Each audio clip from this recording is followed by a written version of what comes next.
mics are hot right now, Christian. This is what we call, isn't this? We can cut over. Yeah. Yes, go ahead. Let's cut over. Oh, there was no transition. We cut really. Boom. Oh, and man. he's breaking everything. Oh no. As the producer. You don't. Oh. But when you need to talk, what do you do that?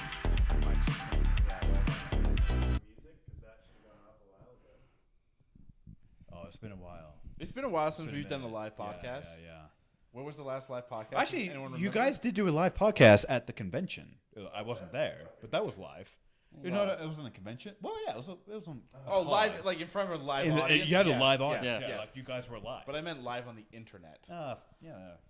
Being live in front of people is, I think, far harder. Way more nerve-wracking. Yes. Yes. It has to be. So just so you know, right, left. You guys are not in stereo. Cool. Okay? Yeah. Okay. Oh boy. So you guys, you're visiting me here in Denver. Have you adjusted to the altitude? No, I hate it here. You hate it? Yeah. Well, that's just I'm never going to come visit you again. good. I have so many beds. What am I going to do with all of them? You could just alternate. Oh God. You should have gone a triple bunk bed. You know, actually, I do have the ceiling space for once. You could get one. I could get a triple. That's the way to do it. Triple. You could do it, but it would be tight You should do that for your bedroom.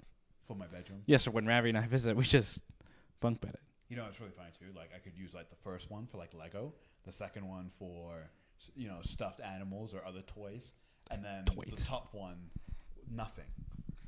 And So- I'll sleep on an air mattress. Oh, right. That makes sense. Yeah, That's exactly. You guys did good with the set though.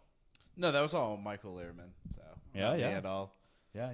He Learman's nickname is you guys. So I don't know if you guys. Yeah, I don't know if you guys knew that, but you know. I mean, we should say we should say like thank you, Michael Learman. If Thank you, Learman. he wasn't here, the set would have been more of a serial killer vibe and very empty. Very It's true. blank It's walls. actually true. Before Learman took the initiative while you were showering or pooping, this Thank was you. blank. And yes, you wanted to go for I live like serial killer like vibes. as a Yes. serial killer. Yeah, We're I about have books. I read sometimes. Actually, not very often. we're about to start the podcast in just a minute here. If you are tuning in live on YouTube, because that's the only place we're live streaming it, definitely drop in comments. We'll get to them if they're relevant to the conversation in the moment. If not, we are going to bring up the Q&A and stuff at the very, very end of the podcast. So throw in whatever questions you have there. Comments and concerns are welcome. Comments will be addressed. Concerns I could not give a flying F about Well, unless they have like concerns about the comments like that are Marvel, in there. you know, or concerns about What if they're DC. concerned about, like, Kevin our Feige. hairlines? Or that we have, like, a booger in our nose. All right, we're going to start the podcast here because I don't want to talk. Wait, do you have a booger in my nose? Yeah, can you put my ISO on? Yeah, ISO real quick. Thanks. Oh, I'm good. Is this, what are we, LeBron James? We're calling for our own ISOs now? Wow. LeBron. This is not a sports podcast. It is It will now. never be a sports Welcome to podcast.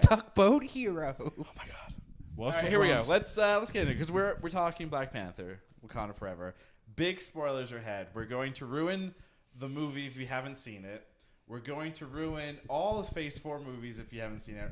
All of the series if you haven't seen it. We're going to ruin what potentially could happen with Phase 5 because we're going to give our bold predictions and everything. So if you don't want your life when it comes to Marvel ruined, don't watch. Also, we like to go on a fair amount of tangents on this podcast. So any movie and TV show and any media ever stated could be ruined in this podcast. Darth Vader is Luke Skywalker's father. Star Wars. There's high our first Star Wars probability. reference. We have at least 5 more coming. All right, here we go. Let's get to it. There we go. All right. Gonna make the weird noises because that's also a staple of what I do. Is that how you gargle? No, you're supposed to like, and like hit the. It's throat. pretty similar though. Fuck you. Oh boy. Oh boy. All right, here we go. 3, 2, 1. Welcome to Was It Good, the podcast that reviews movies and TV shows, where we answer the big question, was it good? Today we're looking at Black Panther, Wakanda Forever, the movie that wraps up Marvel's Phase 4. I'm Ravi, and as always, I'm joined by my two brothers. Arjuna. And Krishna. Welcome to my home. And welcome to his home. And he says that because we're actually live. We're doing this podcast live in Krishna's mansion. Wow. Say mansion. That way they don't know what to Wow. look up and, I don't have my Tacky. that's my address isn't posted anywhere. So. I don't think your address is on the walls, Yeah. hopefully. Yeah. Address goes here. Don't two-thirds. This is where you send all the fan mail and everything terrible to. Oh no. Whoops. Are you guys adjusted to the altitude? No, it sucks here. Really? I really don't like where you live. Wow. I'm going to throw that out there on this podcast. We've been trying to convince you to move back to LA since before you left. There's a reason. Convenience. Yeah, actually. Rent? Partially, yeah. Yeah, actually, I mean, before we get into, like, Wakanda Forever, Oh. Krishna's like, oh, it's, his birthday's coming up, happy, That's why you guys are happy here? 35th birthday. Don't tell them how old I am. Yeah. All right, happy 45th birthday. 70th birthday.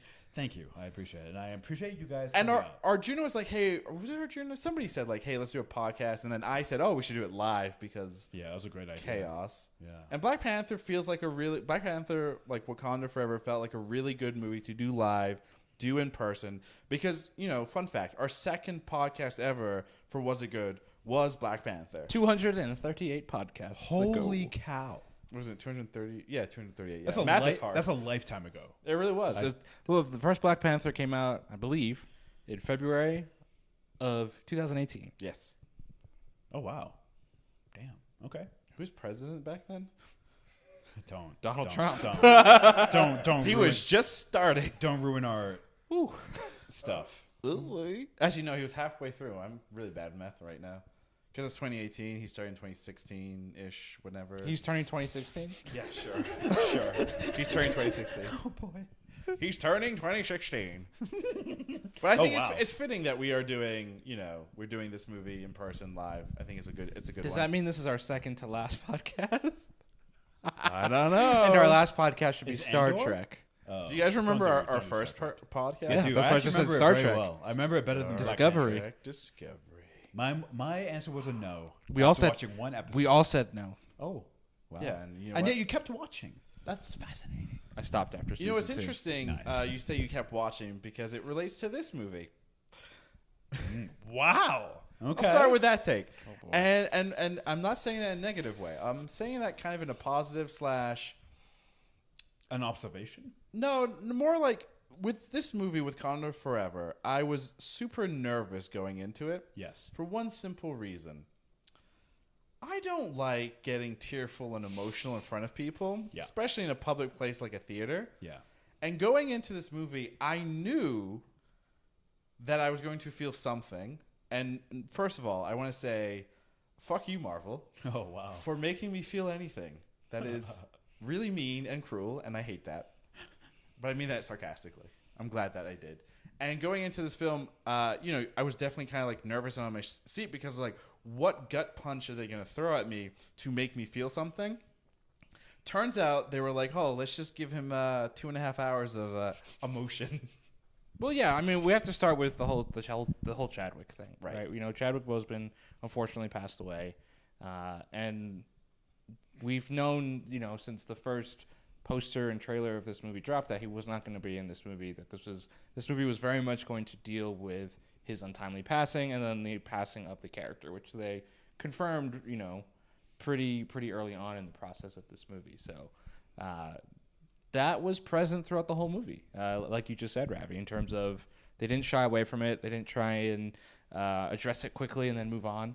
It was, almost it was a central theme in the movie. The movie is about grief, and it's about dealing with those who have passed and going through that entire process. And that is the movie in so many ways. Yes, there's a lot of other stuff to talk about in terms of some of the subplots and everything else within the movie, but at the heart of Black Panther: Wakanda Forever, it is dealing with the loss of this actor who went way too soon, and we lost a beloved character as well from it.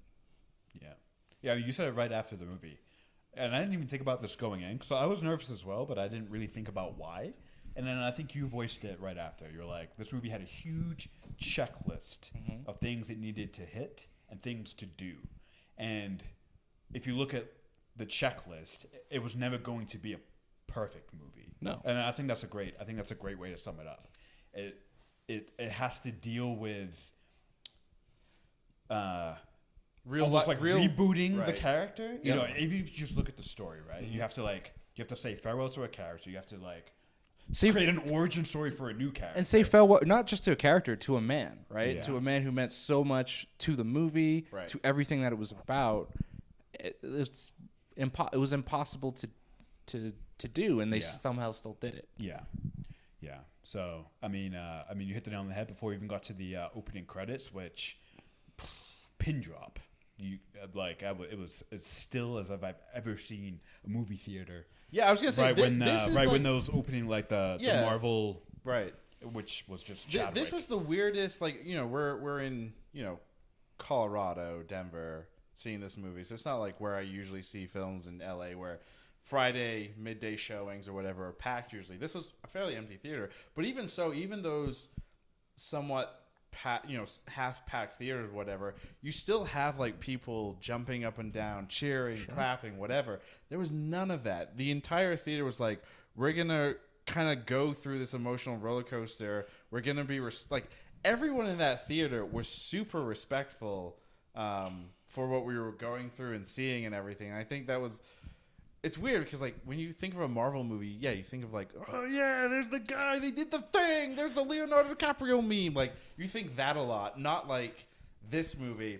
And it's it's interesting because like I think we talked about this a lot where, you know, Endgame came out. It went through an emotional gut punch where, you know, thank goodness Robert Downey Jr., from what I know, is in good health and he's still, you know, he's here with us. His character of Iron Man, we said goodbye to that character. Still an emotional gut punch, but obviously not the same to what we saw here with Black Panther. But even like that movie, like you're jumping up and down and everything, and that movie was very much like 10 years of the same kind of formula. And then this movie comes out that's dealing with real world loss. And even though there were definitely some similar elements of the big battle and, you know, the ups and downs or whatever. The lighthearted quips. The lighthearted quips. There. The lighthearted quips. I can't even say this, but like I'm so thankful the lighthearted quips were there because you needed the goddamn emotional break. Otherwise, it was Thank God for M'Baku. Yes. I mean, without him, the movie would have been too... Winston Duke knew very early on he was here for comic relief. Yeah. That was his role for Wakanda Forever. Yep. He embraced it fully. Thank God. And it was amazing. Yeah. Amazing performance by him. Yeah. Good stuff. I mean, you hit the nail on the head. The fact is as well, it's like you're in a totally different state. Yeah. Totally like different group of people, and it was. You're absolutely right. Like you knew it was going to be somber. Yeah. But good Lord. Yeah. That first 10 minutes. Again, big spoilers here, right? The movie also like changed the formula to a degree where a lot of Marvel films end and they have the mid end credit scene and then the final or end credits, you know, secret scene or whatever. And this ended with just a mid credit end scene or whatever. And instead of it being something where it's like, I'm Nick Fury and let's start the Avengers, it was very much more like it was very much like perfect for this movie where instead of being like, hey, we're going to tell you what the next phase of the story is or whatever, it was a much better kind of situation where they essentially allowed the character of T'Challa in a way, or the name of T'Challa, to live on through, you know, T'Challa having a son now. Right. Which I think what is a bombshell. Great. It was a big bombshell. That was great. But did anyone else think, like, I thought the child was going to be called Chadwick. I don't know why I thought that. That never, no. I don't know why. That was just me. Two on the nose. Yeah. That's just a me thing. Yeah. But, you know, I think how they did it was, again, like a great way to, like, wrap everything up. I mean, this movie being the close to Phase 4, I think, is the perfect, like, it makes sense to close that out with this. Yeah, it's interesting. You know, obviously Ryan Coogler has been doing a lot of press for the movie, and there was one interview he did where he talked about Black Panther 2 was always going to deal with grief. Mm-hmm. The original script had dealt with T'Challa dealing with the grief of losing 5 years of his life during the events between Infinity War and Endgame, where the blip happened. And so, like, very much so, this movie was going to deal with a lot of the aftermath of that. And obviously, the movie is completely reworked to deal with grief in a very different, in a very emotional way. But that's just kind of, you know, it's you know, some of the, I think the skeleton of that first script is still obviously in here, and some of the idea of what the movie was going to be about. You know, Namor was always envisioned just to be the antagonist of this movie. You know, and we'll obviously get into Namor and that performance and the entirety of that and everything. But yeah, you know, the movie was, you know, it really worked for me. I'm glad it worked for you. Just you, Arjun. Just me. Just you. Specifically. Obviously, being that this is an emotional roller coaster of a film, I want to know how you would sum it up in a one-word impression. And I am going to put a block on this. You can't use the word emotional or emotion or heavy feelings. Can't do that. Yeah. Be creative. Come up with something unique. And one of you go, because I have... I got one. Go ahead. I think I've already used it. It's going to be pin drop. Pin drop? Pin drop. Oh, yeah. nice. Because it was just like, and that's the thing I'm going to remember about this movie the most is just how quiet it was, you know, for that intro scene when you learn that this is how they're going to deal with T'Challa's death and how Shuri's dealing with it, and you know, and then and it's just that Marvel, you know, the Marvel intro card, right? And it's just Chadwick, and they don't have any music. It's just the images. I was like, ooh. It's the most emotional I think I felt in a movie in a very long time. for sure. I'll say this: I've not felt this emotional about a film since Lord of the Rings, The Fellowship of the Ring, when Gandalf fell. Ooh. You know, when he says like "fly" or not "fly." Return of the King as well. Fly. Is it "Fly, you fools"? Yeah. Fly, you fools. Yeah, I've not felt that way about a film since then. Like this will probably stick with me for life because of that opening and everything, which is just crazy. Yeah, very powerful. Pin draw. That's Pin a good draw. one. Yeah, Damn, that's damn you, Christian. It's not emotional. Yeah, it's really good. I'm not. But it makes you I'm feel scrambling. emotion. Yeah. Scrambling. What could?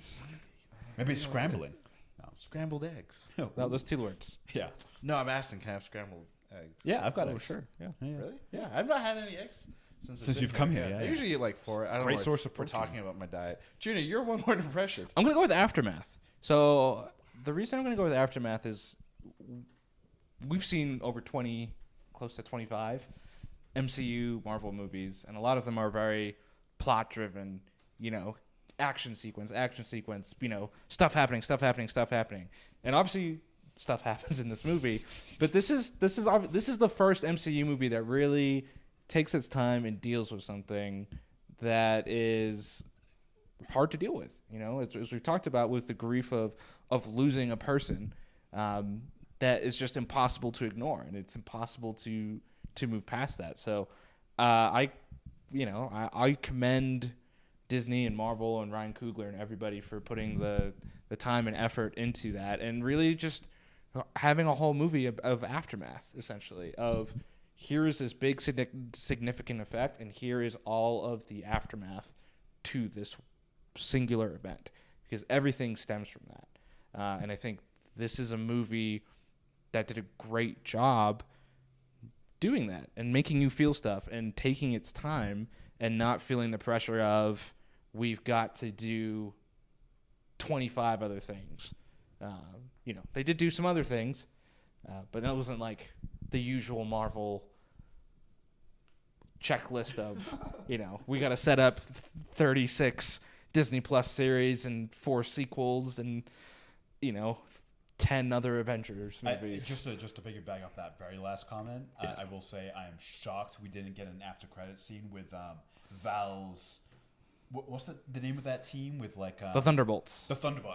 I'm shocked we didn't get like a Thunderbolts after credits. But I'm glad again.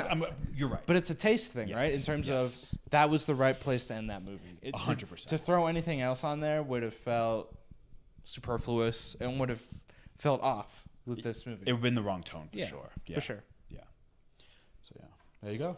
Damn it! Aftermath I don't and have pin a drop. good one. I really don't. I guess I will go with the easy one, which is Don't say emotional. water. No. Water. Works on two ways. Why would you say that? Why It would works you on say 2 ways. A lot of the movie took place in water and showcased water, and my eyes had water coming out of them. Water. And here's a little bonus fact. I drank some water. Ravi was drinking water during the movie. Oh my! Real quick. Our cousin Tashana is here with us. Shout out to her. She bought everybody bottles of water. Woo! Because here's the thing. Here's the thing. When you're watching a film and you're trying not to tear up, drink water. It somehow stops. You can kind of You can like just hide it, and like it works so. You know, I did notice. I drank a shit ton I of noticed water. during like the most emotional scenes of this movie. I Oh, heard yeah. you opening your bottle of water, you did- myself. yeah, everybody No, did. I stayed very still during the emotional ones. I was like this. I'm not gonna move. If I I'm don't not gonna move, I'm not then gonna no move. one will know that I am tearing up. Should we get? I wonder. No one Like will know. maybe this is getting way off topic here because like I'm sure people are more interested in terms of like the Easter eggs and general thoughts of the film. But do you feel like I'm not trying to be like oh my god society, but is it a thing like? I said to you guys, like, I felt nervous going into this because I didn't want to tear up in front of you guys and in front of people, like in a public place. Yeah. Like, do you feel the same way where you like you can't let your guard down in the film? Like, you have to be like, I'm fine, everything's good, I'm happy. I think that's like it's a societal thing for like a lot of men in general, right? Right. You're like you're not supposed to like show emotions or cry, especially at a movie, right? Like, wow, you cried at a movie, you know? Yeah. So I think that's like a little bit built into probably all of us. I would say. 100%. I mean, I'm at fault for this. I've made not necessarily fun of Arjuna, but I will definitely like be a dickhead of a brother and be like, "Hey, Arjuna, you tearing up there?" And it's like, yeah, it's like I don't know. It's something I was thinking like going into because it definitely, like I said at the beginning, like you're sitting there and you're just waiting. You're waiting. Like what's gonna not trigger you, but like make you feel something. I don't know. Just an observation that I'm throwing out there. Totally. Speaking of observations. It's been a long day. Yeah, it's been a long day. I could do this all day. Really? Could you? Go back to the theater and watch it again then. Arjuna made a big observation in the form of a DVD chapter listing. Oh boy. You should explain to our live listeners and viewers what that is, in case they're new. A DVD chapter listing Yeah, was what's a DVD? rudimentary way of breaking up a film. Rudimentary. It's kind of like episodes in the series, like episode 1, but instead they had chapters. It used to be that chapters meant something.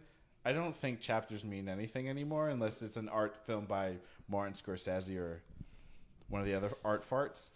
Art farts. But Arjuna, I guess is an art fart. So he came up with a DVD chapter listing. He is an art fart. For this movie. Yeah. I wouldn't say I'm an art fart. No, I guess you're I feel like to be an artist, you have to have talent and taste.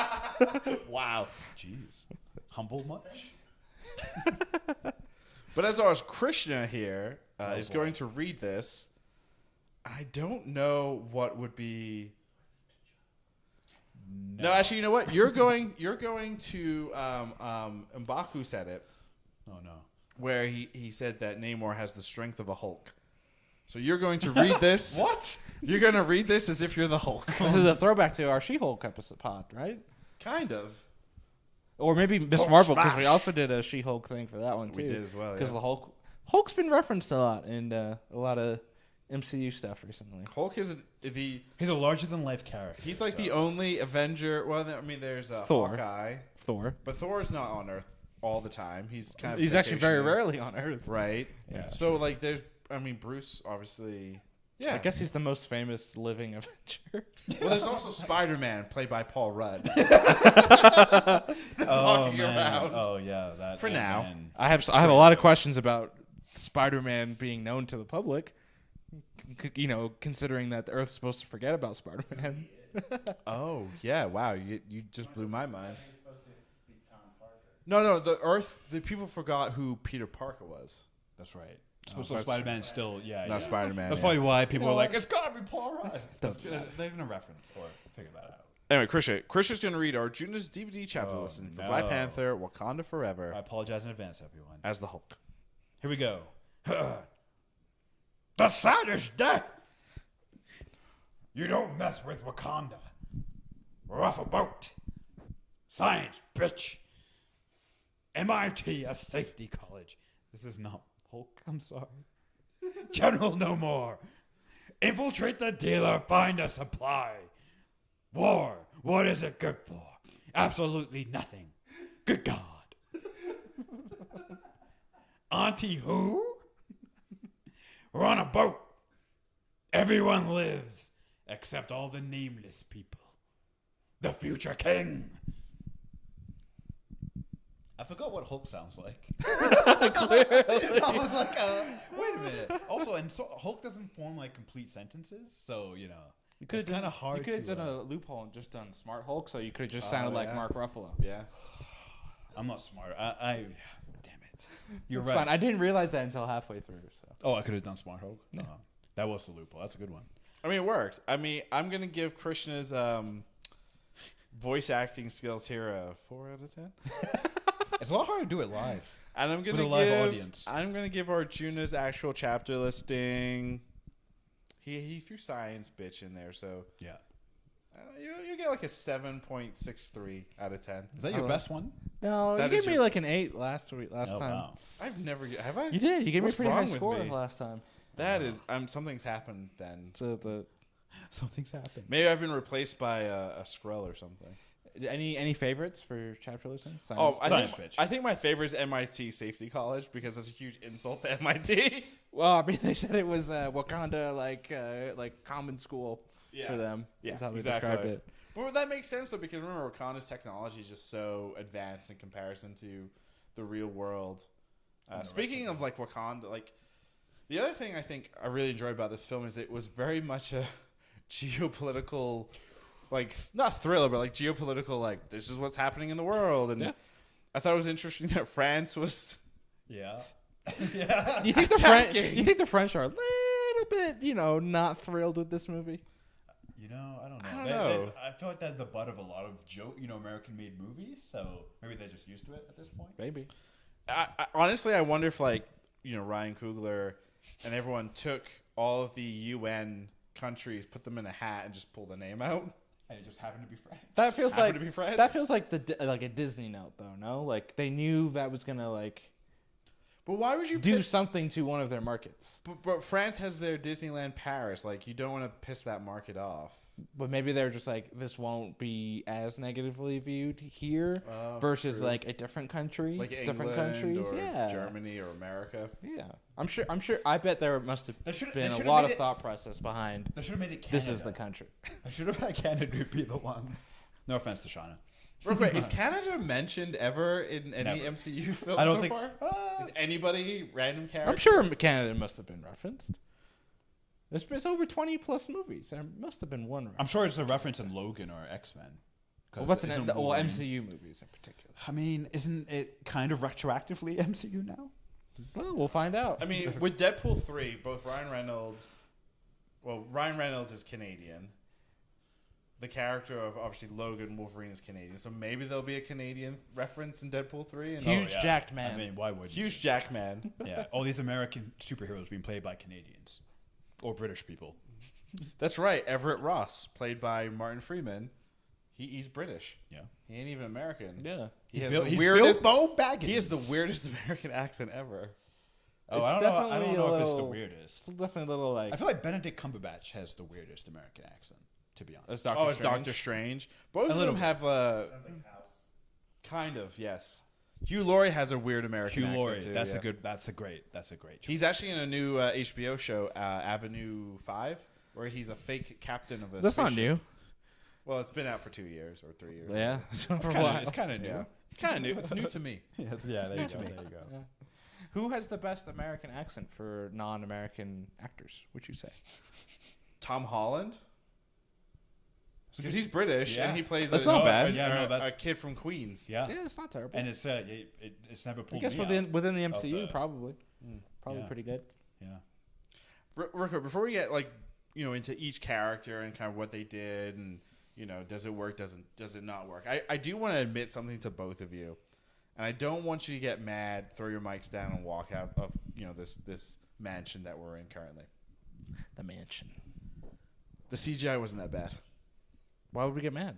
I'm just saying it was really good. It was 100% better than Black Panther 1. It's probably the best CGI I've seen out of all the MCU 4 films. Phase 4. What'd I say? I think 4. you are right. MCU 4. MC4. Put it this way, all the underwater stuff. All the underwater stuff It looked was great. ridiculously The blue good. Skin, It was amazing. It looked great. Yeah. Cinematography was top notch. Really good. That was the other thing I was kind of like, if the CGI was bad, we've talked about this. If the CGI is bad, it takes you out of the experience because the sense of disbelief is ruined. And this film CGI actually was good enough that I didn't notice anything that really stuck out. Do you have a bad. favorite CGI part?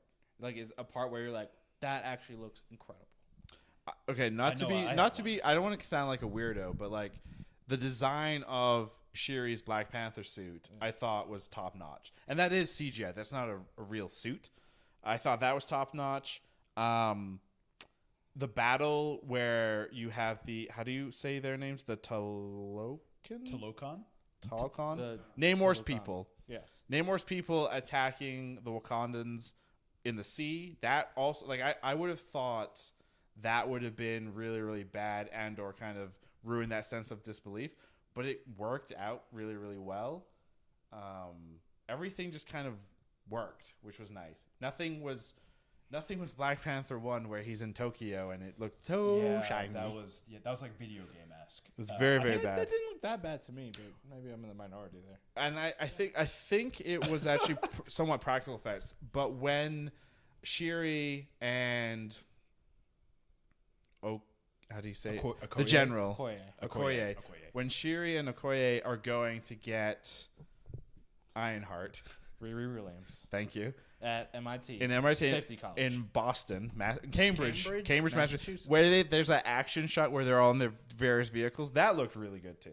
Like that didn't feel forced. That just looked cool. It's like that whole sequence was great. But I also think part of that was practical as well, not fully CG, which is what you got in Black Panther 1, the first one, in Tokyo when he's running around jumping on cars and way too shiny. Yeah, totally. So you guys impressed? You guys happy with what I just said? Sure. I mean, I'm not going to throw my mic down and storm out of my own apartment. Gotcha. So yes, I'm very happy. Oh, thank God. I'm gonna say my favorite part of like the. Oh, I wasn't saying this to like hear your favorite. I don't care about your favorite parts. I'm gonna say it anyway. Okay, go ahead. Actually, right when Namor is talking to his people, the first time he's on his throne with his like headdress, I don't know, because it was like When he comes a lot down of with the music, yeah, that part's pretty. And then he amplifies his voice. That whole part, I was like, I got chills. I was like, that was so well done. The whole thing with Namor and his people, I was just like, every time anything around that came on screen, I was just like, I couldn't look away. It was maybe my favorite part of the movie. I mean, Namor like really showed out. Wow. Actually, we do have a question or a comment here while we're talking about Namor. Was Namor? This is from Low Life, friend of the pod. Was Namor cringe? I have to know. No, Namor was incredible, and you're watching this podcast, so you know there's gonna be spoilers. He doesn't die, and so He loses a foot wing. he loses a might grow foot wing. back. Yeah. Yeah, I would imagine I mean, because you see the He's a bandage- mutant. Yeah. You see the bandage on Yeah. there. He must have some type of healing factor. You would hope. Yeah. Otherwise, he's got a big scar on his back too. Yeah, but Namor was the opposite of cringe. He was so good. Like I couldn't believe how good that performance So was. Namor movie, Namor Disney Plus show. I mean, I would absolutely tune in. Like, good lord, Not it was, a Namor it was Disney so Plus good. show because we all know what happens to those budgets. yeah, it would look. It would. I know. Then you would see your bad CGI. Then the wings look, It would just be. fake. It would actually be Namor on land and just like living in like a town. Because Hey, that's so the you- budget they You, could you, afford. you undo all the, so he can live out of water now. He's fine. Yeah, he's got like a family Yeah. on land. Yep. It's a sitcom. Namor and family. Oh my goodness. Real quick, so speaking of Namor though, and like Namor. the idea of cringe before before we saw this movie, obviously press, there was obviously the premiere. A lot of influencers got to see the movie. Somebody on TikTok started this comparison between Shiri and Namor and Rey and Kylo? Kylo, Ren? Oh boy. saying, "Is it the same type of relationship?"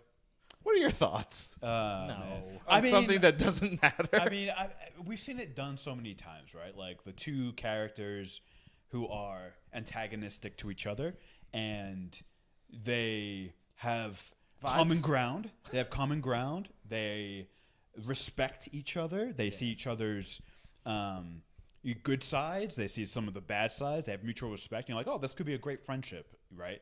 But then because of like the pressures of their people and family, it forces them to take opposite sides. Sure. I enjoyed it. I enjoyed it a lot. I thought it worked. It definitely helped Shuri's, the characters, I think, arc in the movie. So yeah, it wasn't. It was better. That part wasn't for me. cringe For to me, you. it was better than Rey and Kylo for sure. Yeah. I mean, anything's better. Yeah, a lot of things were better than Rey and Kylo. So, yeah, And that is our 15th reference to Star Wars. that is Star our Wars. second reference, I think. We met the quota. We mentioned, yeah. The yeah, mouse yeah. is happy. Yeah. Yes, yeah, the mouse is happy. Arjun, did you have a favorite part or no? I mean, I really enjoyed a lot of this movie. So I don't know if I could pull one favorite part. I think just Queen Ramonda in general was just really cool, and Angela Bassett's like performance is really amazing throughout this whole movie, right? And the line that you hear in the trailer, you know, like, I am queen of the most powerful nation and I have no family, and like, you know it's coming, but it still just gives you like these insane chills and just this insane amount of like, holy shit, like you are an actress with like a capital A, and like this is a crazy amount of talent like that you have, right? And so like, I wasn't, you know, we knew that Shuri was going to be a big part of this movie. We knew obviously there was Namor, you know, and obviously she plays a big part in Black Panther, but like it's an even different type of elevation within this movie. Like you could make an argument that she carries like the first hour of the movie in a lot of ways. She's in it a lot. Like she's in it a lot. She's kind of like the main character, like the main character in many ways. And that makes, like, you know, spoiler alert again for this movie, her death, you know, in the movie again, so emotional. Oh my goodness, what? Right? And really like takes you aback because she is so powerful. So I just think like Queen Ramonda and Angela Bassett's performance of the movie was like just an amazing performance. So I would agree. All around. So I would agree on the performance, but I also think it led into at least my biggest problem with the movie, which is pacing. It was a 2.5-hour movie, and it felt every minute of 2.5 hours. It felt like a 4-hour movie. Yeah, and it was great. It was extremely entertaining. There are incredible moments, but I think a lot of trying to put Queen Ramonda's stuff in that first half really slowed it down. I wish you can not cut it, but like cut some of that stuff and keep some of the best, keep it more, I don't know, succinct. I don't know. Yeah. I'm not like the editor or the writer, so I don't know exactly how you would do that. But for me, it slowed it down quite a bit. And that was at least my biggest complaint with the movie, was that it felt long. No, I definitely, like, you hit the nail on the head. The first hour of the movie is very much, whose story am I following? Not that I'm confused, but I'm following a lot of sub-stories, and I don't know who is the main thing. By the end of the movie, you realize, yes, this is Shuri's story. This is her becoming the new Black Panther, taking up that mantle. And I think once you've watched the whole movie and you know that, I'm curious about the second, third time that I watch this film, knowing that if it's going to stand out a bit more. And part of that is like, I think how this movie was presented, how this movie was marketed. It was like when the first Black Panther came out, Chadwick Boseman is the Black Panther. He's your main lead guy, and then you have everybody else. This movie was, obviously for obvious reasons, tougher to just flat out say, this movie is, the story of Shuri going through Well, it was everything. also a bit of a, they intentionally marketed it as a mystery of like, who is the next Black Panther? Right. Right. One, yeah.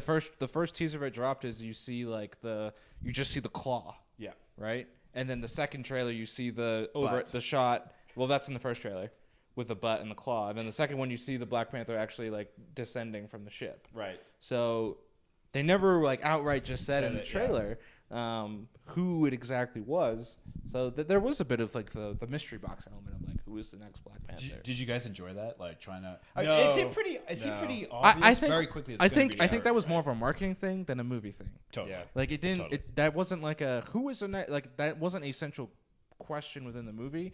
The addressing of the mantle not being there was addressed, but it wasn't like we need another Black Panther. It was just this mantle doesn't exist anymore because even before in Black Panther 1, Killmonger burned the plant. Right, there was no next Black Panther after T'Challa. Yeah. In a lot of ways. So I think that I think Disney wanted to have that mystery because people like mysteries, but I don't think that was the movie's intention, and I don't think the movie suffered from that. Do you think though, like Feige came out and before there was a trailer or promotional images or anything, Feige came out and said, we're not recasting the character of T'Challa. Yep. And there was not a huge backlash, like, anything crazy, but there was definitely a lot of like back and forth discussion happening everywhere.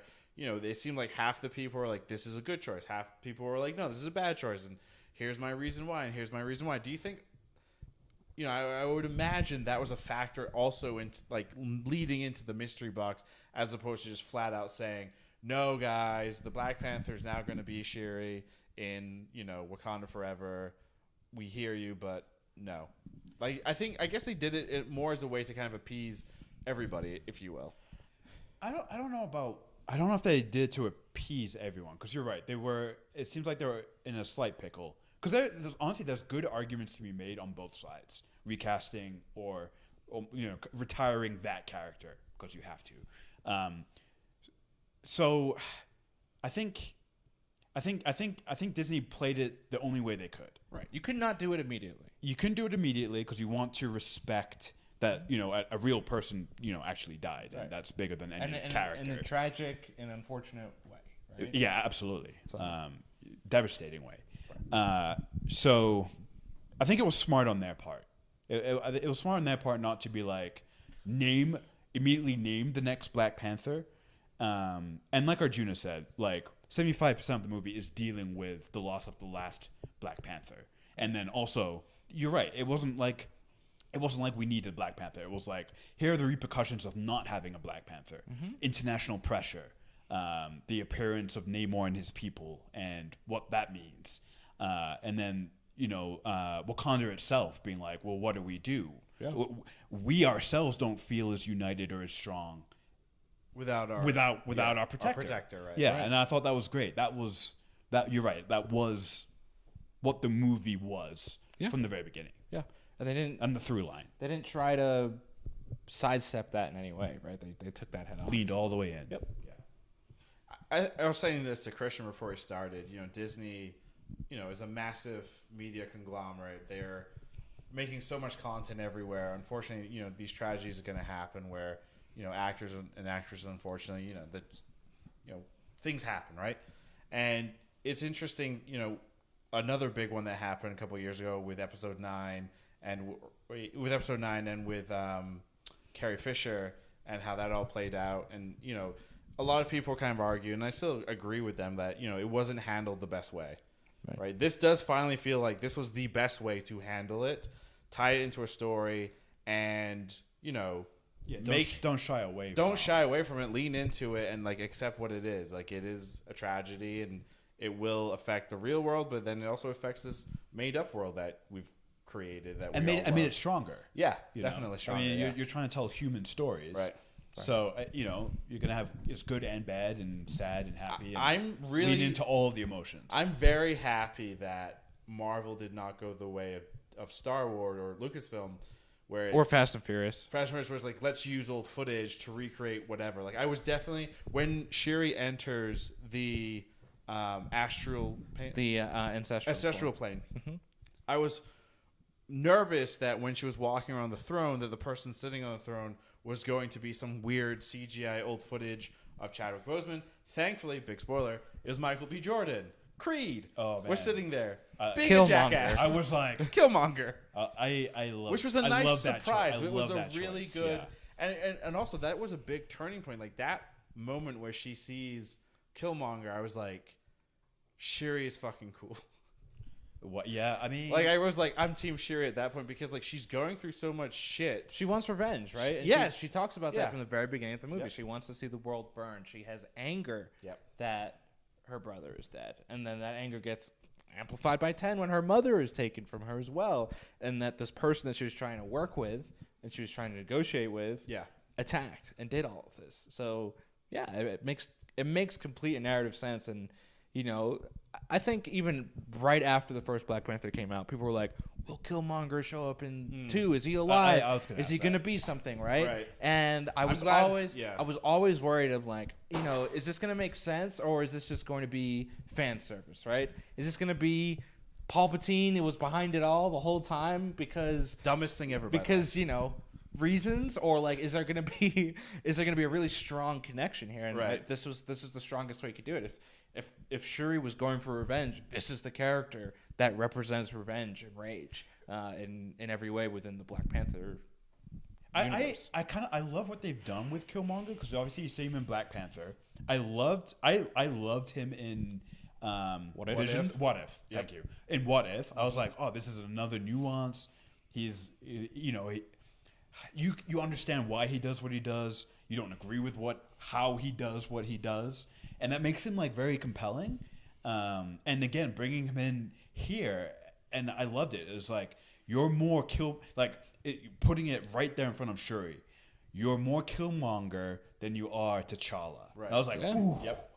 ooh. It's like, like, hey, cousin. But here's the thing, though. That's like, not ooh. a bad No, thing. no. It was great. It was I mean, great. everything is in moderation, right? Like, Yeah, totally. he Killmonger was a real, jackass in terms of bringing He up. was an extremist in yeah, every way. but he was also bringing up like everyone in Shuri's family, like their faults and like why they failed, Yes. and why their actions led her to this point, which sucks. But it's true. But it's true. There's which- the elements yeah. of truth to it, which makes Yeah. it so much more impactful. Like when he was like, T'Challa was noble, Right. Right. And I was like, He was ooh, too noble. goose- Not just goosebumps. noble. He was too noble. Too Yeah, noble. Yeah. yeah. Right. Yeah, it's like right.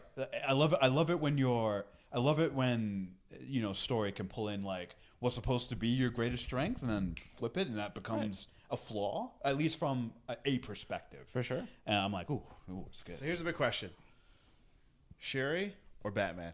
Who's better? Both have Batman? extreme loss. Oh. Oh, I don't. You can't compare the two. Whoa, no, yeah, no.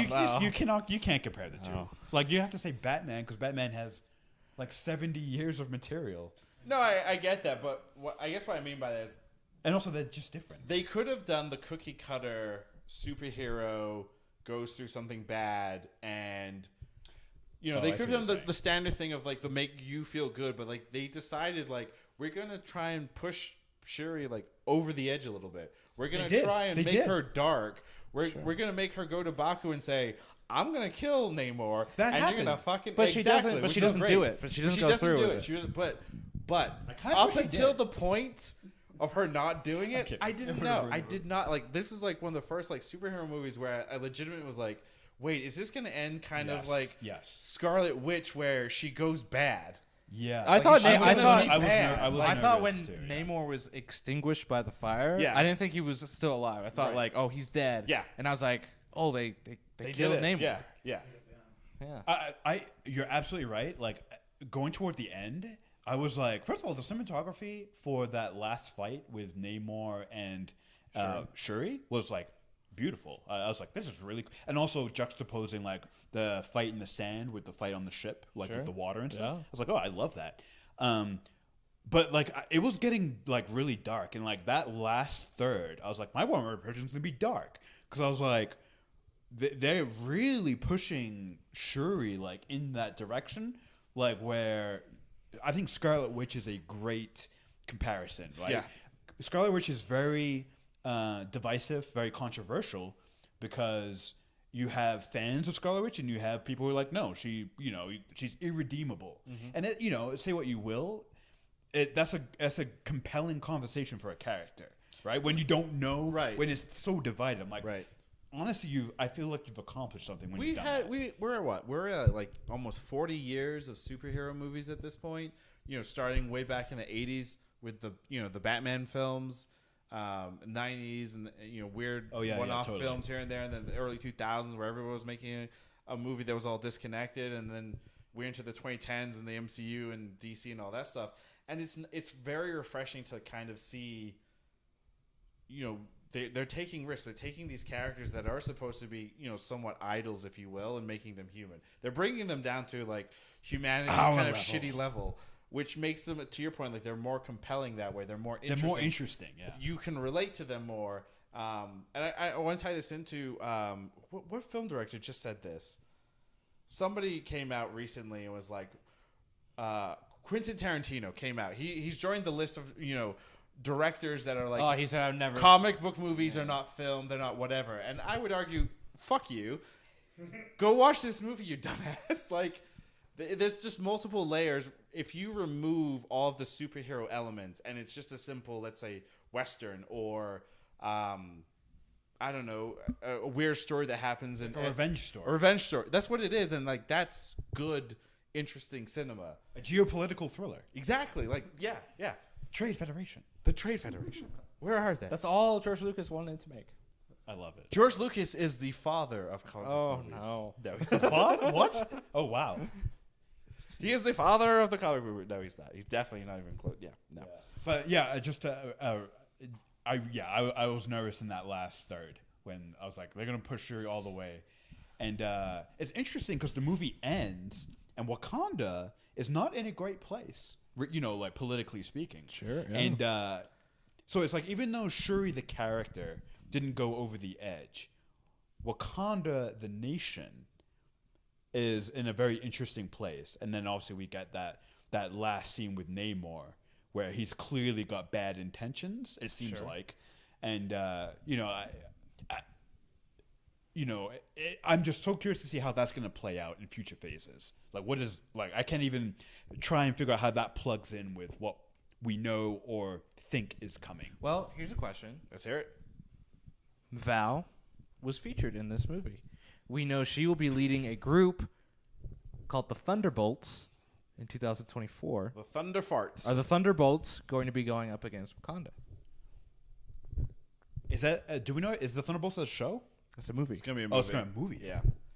Yes. Or at least maybe it's going to be like political thriller part 2. And I think that's where it becomes like, that's where the start of Phase 5 and going forward is going to be interesting. You threw this emotional, not just a simple comic book movie at us. Not simple at all. You definitely started a couple of things where it's like, what's Val doing? What's going to happen to Everett the Ross? MCU. What's happening to the MCU? I'll say this right now and probably eat these words in 2025 when Thunderbolts come out. Like, at this very moment, I couldn't give two fucks what the Thunderbolts are going to be doing. Of course. Like, it seems very, like, vanilla and, like, cool, whatever, do your thing. And, yeah. Well, this lends itself, like, when we were talking about, like, Loki and then Captain America and Falcon and the Winter Soldier. Falcon and the Winter Soldier, thank you. It feels like very two distinct parts of the Marvel universe are playing out, right? The mystic side. We've got the space and the multiversal stuff. Then we have the American government. the geopolitical aftermath on of Earth. the blip. Yeah. And we're still dealing with that, which is great. Like, something like that shouldn't just be glossed over in a movie. Yeah. I think that's great. I think and it's the same thing with the introduction of Val in this movie and what you just asked you, I think it has to be about Wakanda because literally Martin Freeman's character Everett Ross says, what would you imagine if America had vibranium? And Val literally says, I dream about that. So I think, yes, it's going to probably be... I feel like Thunderbolts is going to be a weird Suicide Squad-esque thing where... Well, I mean, that's the whole... That's their whole bit, yeah. I have a quick question.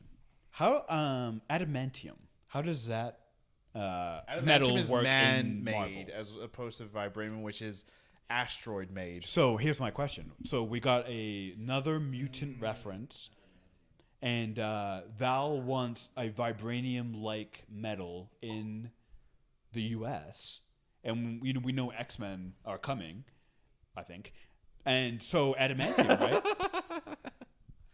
Yeah. So adamantium, do you see where I'm going with that? Yeah, Like, I mean, I think all of that stuff's in play. I think the MCU is always I like that. is so smart about making the picture wide and large, right? So then it's like brushstrokes. there are all these different threads that you can kind of pull on, depending on how some of the movies and shows kind of shape out. And the MCU has always molded it based off of how does every individual piece kind of go, and then also the reaction, right? Because it is a business for them. So we're like, if this movie and this show makes the most, we're gonna pull on those threads more than like the ones that don't make the money and that aren't as interested in, right? So Quick I think a question. lot of that is certainly on the table. Quick question. Yeah. Does Deadpool ever join the Thunderbolts or team up with them in any way? I don't know in terms of how comic accurate that is, but maybe that's part of Deadpool 3. But you have to Who knows? remember, you can't look at the we are beyond looking at the comics That's a good anymore point. as a reference to anything. Yeah. Like, look at Namor's people. They, in the comics, are referred to as Atlanteans. Here, they're not referred to as Atlanteans. Which I like. You Which I think is great. don't want to, like, it's too close to the DC. Right. And I'm not going to Oh, lie. I mean, it's prefer cookie cutter. I It's the prefer same. this depiction of the mer people, well, not mermen, but like the underwater The kingdom. Talukan. The Talukan, thank you. Well, like this group versus the DC's Atlanteans. Like, I mean, think the this picture of was so much this better. was original to the movie in terms of their origin. Yeah, this was all not the origin, but okay. them in terms of being Mexican Aztec group. Oh, that's new to the movie. Well, that's not the comic origin, right? It's more of like Gotcha. the traditional Atlantean type of stuff that you know. Rooker, on your question about Thunderbolts and Deadpool, in the comics, if we're going by that, the Thunderbolts do kill Deadpool at some point. Oh, Yeah. So who knows? We got some Deadpool and Wolverine team up action. We have the Thunderbolts thing coming out. We have Val who wants some metal I want in the U.S. I'm sorry. Is she a mountain dwarf? You need to rework your whole character as Val. To be You're Val? trying to put a team together to get the strongest metal in what country are we in here, man? In D&D. It's like a Val. There we go. I love it. We think you're just like some like dumb dwarf, and you're actually putting together like this geopolitical. for those who don't understand what we're talking about, we're Yeah, referencing sorry, a D&D campaign. it's a deep cut. We started last. We started yesterday. Sir, a couple hours ago. And we're going to continue with our friend from Canada. Speaking real quick, I think one of the big things post, Black Panther, Wakanda Forever, one of the direct implications is obviously going to be the Ironheart Disney Plus series that's coming out. So we have our character Riri Williams. She creates her Ironheart suit. It's very red and Iron Man-esque and Looked good. looked great. CG was good, but Was it too good, Rafi? maybe actually Why would you say that? because the Wait, queen the Shiri says to Riri, "Hey, you can't leave with this. You have to start from zero because Disney Plus is a TV budget, not a movie budget. So therefore, you can't have an Iron Man suit in a Disney Plus show." That's hilarious. So sorry. So I don't know too much about Ironheart, but Well, she's influenced by like Iron Man, right? Like so in the correct me if I'm wrong. Similar to like Miss Marvel is a post MCU creation, if you will. It might be right around when the MCU I believe it's right launched. around the same thing, but Early 2000s. Tony Stark actually takes in Riri Williams and kind of passes the Iron Man mantle to her in the comics. But obviously in the comics, Iron Man's alive. In this world, there is no Iron Man. My bigger question is we got a little bit of a performance from Riri. Like we saw the character of Riri Williams. We know that she unfortunately has a father who passed away, who was a big important piece of her life. She lives primarily obviously in Cambridge. She goes to MIT. She also lives. Boston. Well, she's from Chicago, though. She's from She Chicago, mentions- yep. She mentions being from Chicago. She says to Shuri, "Hey, are you gonna hit me up in Chicago sometime?" She's like, "Not just yet, but maybe in your show." In your TV show, I will show up in the after credit scene because we shot it when we were shooting this movie. Maybe. But I guess the question though is are you compelled to see Ironheart? Granted, we've seen some promotional pictures here and there. We have no trailer. We have no general premise or anything of that nature. We just have some photos and what we just saw in Black Panther. For Marvel shows, I don't get excited until I've seen the first episode. Like I'm Smart. I'm just like every Marvel show that's come out, I forget about it until it arrives. And so no, I'm not excited, but that's not because of the character. It's just that Marvel shows, I feel like, Yeah. it's you just deal with it when it comes, right? I think of the MCU shows that we've had, the ones that are characters that appeared in the movies first and then got a series to kind of flesh them out, have been overall better than the ones with brand new characters that you're just meeting for the first time. So Riri had a significant role in this movie. You got to know more about her. So I think that will make the show better, more interesting, because you have some stuff to pull from with the movie into this character, right? And there's again, kind of like M'Baku, she plays a lot of comic relief in this movie, right? She has a lot of good quips and stuff, but you also kind of see this character has a high intellect, right? Is very intelligent, and is 19 but ready to fight and roll, right? She fights with Wakanda at the very end and is there for the country. So I think it'll be kind of exciting to see that, and I think you have some hints of where the show could go. They talk about her hire service for MIT stuff, and she even references oh yeah, I've been using this suit. There's a whole YouTube channel of just me going around in this suit. So it's not a pure origin story for her, right? She's a bit more established than Like a Miss Marvel. than a Miss Marvel, Right. or even a She-Hulk, or some of these other characters. And I think our producer asked if the show is going to take place before or after. I don't think the details of that have been announced, but I would imagine it's after. I think it would be. It'd be weird to go backwards. Yeah, because you kind of know, like, especially you know where she's going. She's in this movie a lot, right? And so it would be weird for you to build up. This to whole that. movie's her fault. Is she a young Avenger? She can be. She can be, yes. Yes, she is. The Young Avengers and the Thunderbolts about to face off in the greatest battle Earth has ever seen. That would be surprised. interesting if that's how they did the Young Avengers. I think we're getting that impression, right? Christian, that would basically find be millennials versus Gen Z. I know. Wait. Yeah, right, it would work age-wise. Yeah, no, I think It you're would- right. Yeah, I'm right. Is yeah. Sebastian Stan a millennial? He is, right? Well, technically, he was born in the 40s, so he's whatever that is. You mean That's he's the greatest generation. Like Yes. he's that. Yeah. He's a no. Boomers are aren't the greatest the generation, children are of the children of that generation. Yeah. So he's the father of the boomers. So real quick, speaking of like things to come, you know, we know that Ironheart is coming at some point in 2023 is the next year after 22. Yeah, that's how math works. What do you guys think is going to happen? You know, let's start with like Black Panther wise. Is there going to be a Black Panther 3, you think? And or do you just rebrand it as something entirely new? And or where do we see any of these characters again? Okay, I can go first.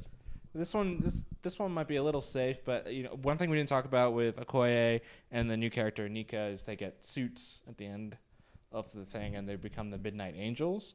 There's been rumored for a few years that there's a Wakanda Disney Plus show coming. I think that's the Disney Plus show, the Midnight Angels. So I think that might be the next thing we see with the main Wakandan characters, or are those two specifically in like a Disney Plus show. Because Okoye is not part of the Dora Milaje anymore. It doesn't seem like she's going back. She got fired. It also seems like Anika is no longer part of the Dora Milaje either. So I think like those two will kind of go off and do their own thing. That would be kind of fun to like explore more of Wakanda. I would kind of hope that would be a weird kind of crime drama. Not like Law and Order, but I get Law and Order vibes that takes place in Wakanda. That would be really cool, actually. Yeah. Actually, let's do that. Do that. So me and our producer Lerman were joking before the pod, but I'd love to see like Okoye, M'Baku become like the head of like the Wakandan like police force, and it's like so it's like cops but Wakanda, you know, like Wakanda cops, and it's M'Baku like, you know, just running this division. Well, real quick, the ending of the movie, right? They're having the celebration. Shuri's supposed to come. M'Baku shows up instead and says, "I want to challenge for the throne." Oh yeah, and then we don't. Do you guys interpret that as he is now the king of Wakanda? No, I interpret that more as like standing in essentially for her, and or we're not following the traditions that we've been following. We're going to change things up. Yeah. Where she is the Black Panther, but she's not queen. But she's not necessarily queen, because they even say multiple times the princess is coming, et cetera, et cetera. Granted, that could also just be we haven't in our brains adjusted titles and da-da-da-da. And then Nakia says near the end of the movie, like, you have a home here in Haiti. And she ends up there. Now, we don't know how long she's going to stay, but she could stay there for a while. She could be like, you know what? I'm going to be the Black Panther. I'm going to help out different parts of the world, be a more global icon instead of just for Wakanda. And then, M'Baku, you lead the people while I'm gone. That would be really interesting. So, like, Wakanda is screwed, and right when they need the Black Panther most, she disappeared like the last Airbender.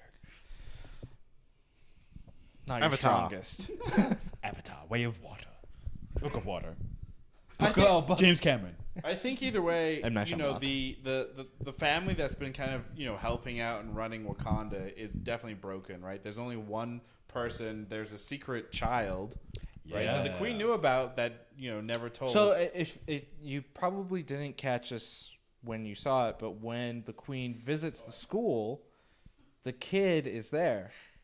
He's the T'Challa. The kid is the one that sees her. She's holding the two hands of other kids, and he's the one in front leading her to Nakia. Oh, that's awesome. That's when I think that's when what Nakia is mentioning of, like, she met him, but she didn't necessarily know about him, Because if she did, you'd think there'd be a little bit more bonding than there was in that moment. It's a little messed up. But you never I'm know. not gonna lie, that's a little messed up because that's her grandkid. I got real hard, like for a moment, like Game of Thrones vibes. Like, oh no, she's gonna have to kill her nephew to keep the throne. I'm like, she's not even thinking that way. So. No, obviously definitely not. not. Obviously Definitely not. not. But like for a moment, I was like, she was like looking really sad. She was like looking like shocked. And I was like, oh no, there's a challenger to the throne of Wakanda. It's very obvious though she doesn't want the throne. No, Right. she's a scientist.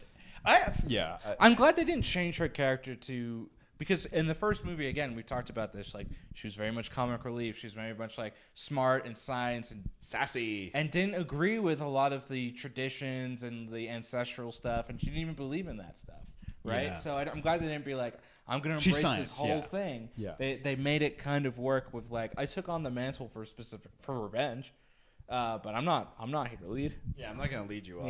Yeah. I think it makes sense that M'Baku like ends up taking over and ruling for the time being, and I think everything is set up that in maybe 15 years, new T'Challa or Well, maybe sooner, right? Like we Could be know, sooner, yeah. we know Secret Wars is coming, which is Right. going to deal with multiverses. Now, there's no reason to say like I'm T'Challa, Black Panther, King T'Challa's son, with a new actor played. Right. And again, like we saw the Ant-Man trailer in front of this movie, and it got me thinking again, like especially with the Quantum Mania or the Quantum Realm specifically, when they go in and out, there's time differences. Right. Like, could we have like another time jump for the MCU? We could. just because they need like characters to age up real quick. Potentially. I mean, it wouldn't.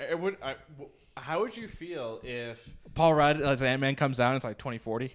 No. Well, How would you know?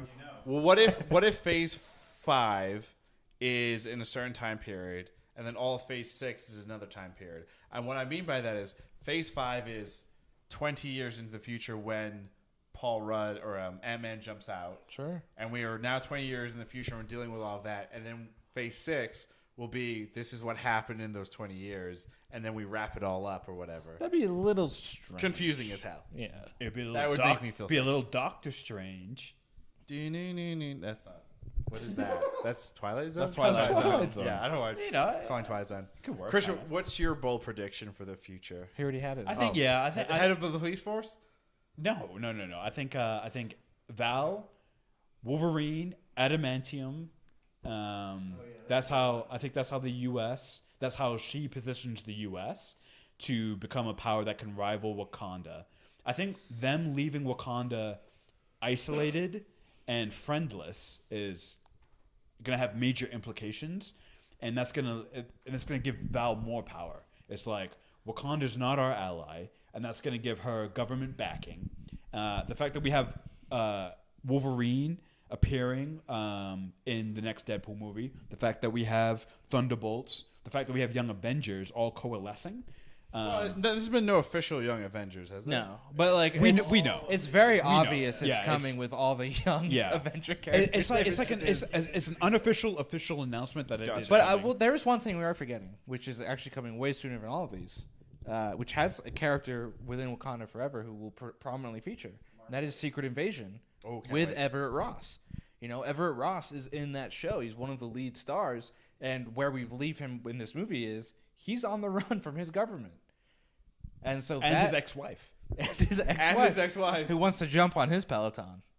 That was the dumbest line I think that's ever been written in the history of words. No, that wasn't the dumbest line. That is the dumbest line. Honestly, it was a very Marvel. Is line. Peloton even going to be a Very. company in 5 years? They just laid off like half their force again. Every major corporation in the U.S. is like laying off people. That's right now, very true. So. By the Cover way, got paid Krishna, big bucks real for quick, that one. Krishna, I hate to do this live on a podcast, but we have layoffs that wasn't good. And, we can't pay your salary anymore. So Get out of my apartment. But I think again we're talking about the geopolitical nature of the MCU. Secret Invasion is very geopolitical, right? It's about how this whole entire species has invaded Earth and taken over people, and I think we're finally going to see some of that. wait, do you pay think off. any of the characters that we saw in Black That's Panther, the next Wakanda question. Forever, are not who they say to be? Like is M'Baku maybe? No, Not not him. M'Baku. Not M'Baku. Hey, M'Baku needs to What be about M'Baku. Ross? What about Val? No, That was a little different No. from what we've seen of Val in the other snippets. She seemed a little bit more level-headed. Val works better if she's human, I think, because Val seems to represent like Or she's never some of been the worst human. parts of humanity. Right. So it's like if you make her an alien, it's like, well, now you're scapegoating what she's done into like an alien species. Yeah, I mean, put it this way, we won't put it past Disney to make her Skrull, but I hope they don't, because that would weaken the character. They did. Yeah, plot twist. They did. They're all scrolls. That's a good question, though. I would be curious. I think for my bold prediction, I'm gonna go kind of super safe here, just because. No, don't do safe. Well, it's Go not- dangerous. Okay, fine. I don't think we see a movie titled Black Panther until towards the end of Phase 6.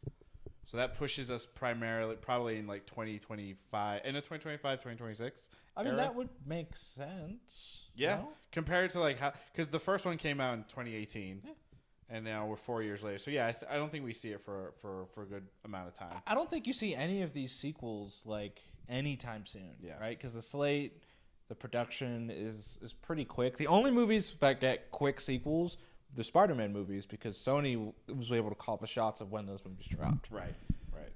Well, also they're in a think time still crunch is. where they have to Yeah. they put out X amount of movies. I mean, they pump those movies out every 2 years. which is insane.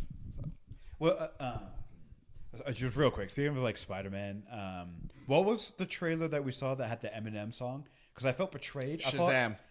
I felt betrayed. Let's I get thought down to Eminem. business. I thought Eminem was a Venom artist, and to hear his voice appearing in Shazam, okay, which is a DC thing. I gotta say, Warner Brothers. the remix of "Goodbye Yellow Brick Road" to the Ant-Man trailer, Oh, brilliant! so good. amazing. Well done. Amazing. For so good. Before I ask like Yes. the big question and we kind of rank these in terms of MCU Phase 4. Is this movie better than the initial trailer that came out for Wakanda Forever? Because a lot of times with the MCU, definitely I would say the first Avengers film, Thor 2 even, like they had really good trailers. X-Men 3: The Last Stand. Yeah, great trailers, but then the movies were just big piles of That poop. movie was true dog shit. But is this movie better than the trailer? Equal? Lesser? What do you think? This is better than the trailer. This movie's better than the trailer. The trailer's really good, but this is a good movie. Nice. I saw the trailer once and I forgot about it. Oh, wow. So I cannot How'd you forget compare about the trailer? because I really didn't want to It watch was like a weird mix of Bob Marley and Kendrick Lamar, and it's great. I mean, that sounds awesome, but yeah, It's really good. So to be honest, I'm getting into a place where I try to avoid too many trailers and teasers, That's smart. unless you guys are like, we need to react to this or you need to watch it because we're doing a pod or something. But no comment. And then my other question that I had, because we were talking about this before, Black Panther, the first one, had an amazing, wonderful, great soundtrack. Oh, great question. This soundtrack is also wonderful, great. I was asking Krishna before, like, oh, is this better, worse than whatever? And It's hard to compare the two because Right. this one's so much more somber. correct. Like the other one's like Well, Krishna, tell Arjuna, where do you listen to the first Black Panther mostly? So Music. I have 75% of like the Black Panther soundtrack on my workout playlist. Because Okay, it's a that- pump And up. it's, like, makes it's a sense, different, right, it's a exactly. different and vibe. this is a different vibe. This is like when you want to be sad. This is boy. when you want to be in the bathtub alone, naked, and drinking whiskey. No. No, just me. Yes. No, you're right. Like, yeah, the soundtrack was, the music whenever Namor and his people came on, I was like, the music that they played, it was real quick. Shout out to Marvel, but like, the first truly terrifying, I don't know if terrifying is the right word, but true scary scene when you see their heads pop out of the water. Oh, freak! I was like, and they start singing, and then people just throwing themselves off the ship. I was like, that was hard. I was like, so oh real quick. my So real quick. goodness. We say real quick a lot. And then I'm not. So here's a little tidbit. Ravi sat next to me in the theater, and everybody went to the bathroom, and there was only Ravi and I there, and he was asking me some questions, and they were mostly silly. But one question Ravi asked me was he saw a horror movie called Smile recently, That's right. and he's like, "Is something like is Smile in it?" Or it's like, The "Is a Smile Smile demon, creature?" And I was yeah. like, "No, Kind of. but." In terms of like the people Yeah. being possessed and then like Doing something. doing something, Yeah. there's a connection Oh there. man, and I like they didn't overdo it. It was done twice in the movie, and that made it so much more effective. And also, like their singing, it was like sirens, exactly like Greek mythology, like just pulling people. It's like all of a sudden they're in a trance, and then just it was so well done. So speaking of villains, when the first Black Panther came out, everyone talked about Killmonger being one of the best MCU villains ever. Namor. Where would you put Namor on the whole MCU rankings, and is he better than Killmonger? Is he a more effective villain? I mean, my number one villain is obviously Thanos. My number two villain is the one, the Purple Man. Kilgrave? Thanos? Kilgrave. For David Tennant? Because Kilgrave just comes from a place of deep sadness, and then he's just so fucked up in the head. He's a real horrible He was human. great. He was. I hate to say it, but I do feel like Killmonger makes more sense as a villain than Namor. Well, Namor is clearly... Well, he's an anti-hero, right. And He's not full Killmonger, Kilgrave. Sure. Wow, a lot of kills. Thanos, But he is a villain. level. He's also just infinitely more charming than Killmonger. Yeah, that's why he's better. Well, one of my other favorite moments in the movie is when Shuri's like, "I'd like to visit," and he's like, "You could go in that right now, and you would Crush You'd by be the pressure." crushed and quickly." And he's like, "Or you could wear a suit." He's like, we have a few. We have a suit. He's like, we have a few. It's like looking around, like, where are they? I wonder how they got those suits from. Oh wait, it's from the beginning of the movie When they murdered people. when they murdered the people that were in them. How do you feel about wearing a dead person's? Namor, Well, she doesn't know that I think they're from Namor dead is people. definitely a top 5 MCU. Yes. He might be top 3. I would say don't know he's if I a can put top him. MCU performance Yeah. more than a top MCU villain. Wow, that makes sense. Because you don't want to classify him as a villain. Well, Is that why? I mean, he's certainly a villain in this movie, right? He's certainly Yes. he is certainly, I think there was a lot of speculation of like, is he going to be the villain in this movie? Is there going to be like a secret villain where they team up, right? And that was not the case. He was. I heard a rumor. Somebody thought that Doctor Doom was going to show up. That was me. And I do think that would have been cool, but I am glad they kind of stuck with him being the guy, right? Instead of him kind of being sidelined for somebody else. No, I think that's great because, like, if there was another villain, like, let's say somehow Doctor Doom showed up, then the problem is there's not enough screen time for everything that's happening. Like, if you wanted to do that justice, then it has to be a 4-hour movie, and Or you cut Namor. you have to have a Or pee break no or more. 3 in the film because Ryan Coogler's first script was 300 pages. It's insane. that's crazy. Wait, that is a 5-hour movie. And, script pages. But usually 1 minute per apparently page. apparently he writes everything down and then Smart. he And cuts it out. Yeah. Yeah, he writes every single idea and thought he has and makes it as long as the longest version, and then Cut the what cuts out? it from there.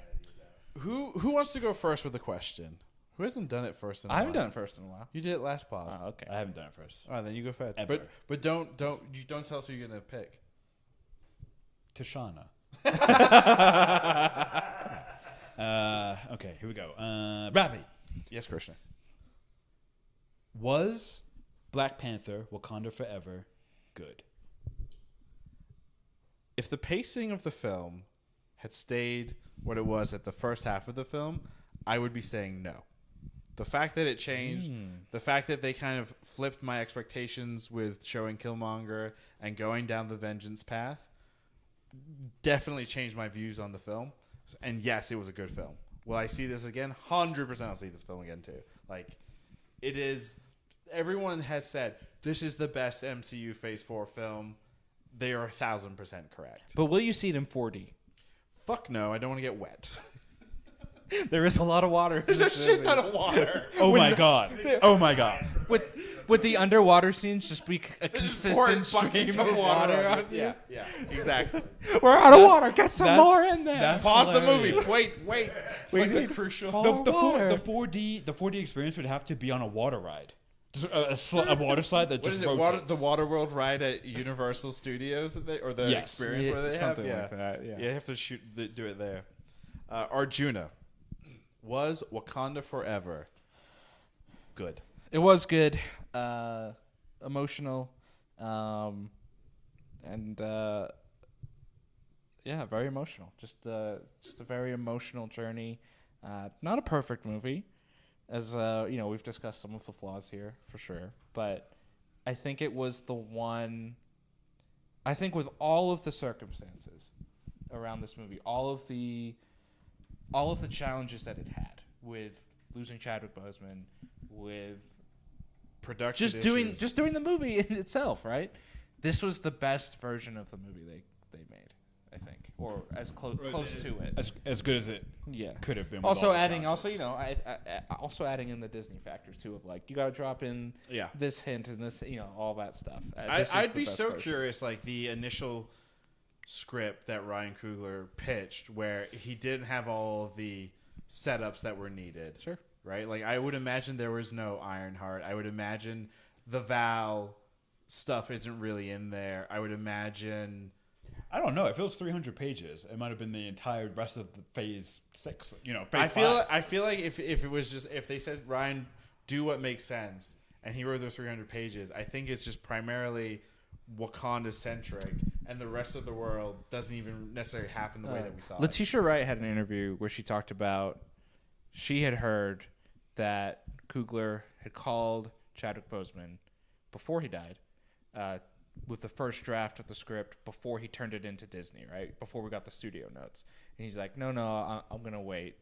I don't want to like influence you or the studio before that's done. And then he passed away a few weeks later. But, very sad. And it makes sense that, that was near the end of his life. But I thought what was interesting about that was, with the first draft and then the studio notes, and then there's the second draft. And so it does bring up the question of what does the studio add in? What are the things that they're like, or do that, and I'm sure there's part of this too, where the studio's like, we need you to add in X, Y, and Z. Like with Doctor Strange, was there like, you need to add in the Illuminati, right? Like that has to be a part of this movie. You have to make it work. I would hope a studio like Disney would know you got to give those notes to the director and or writer before they start writing. Right? For sure. I would hope.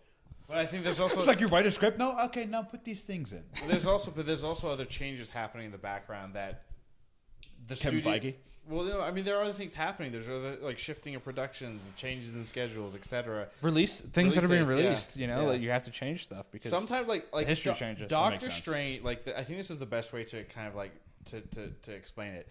Doctor Strange is very much there's the movie, and then they had the sponsored pieces. So if you ever watch like a YouTube video, hey, shout out to our sponsor, and they have to do a sponsor read, right? It's very much, unnatural, doesn't feel like part of the whole YouTube video, whatever. And Doctor Strange is very much that. While this movie, they did a better job where it felt a little bit more seamless. Integrated better. Like those podcasters that did their ad read with...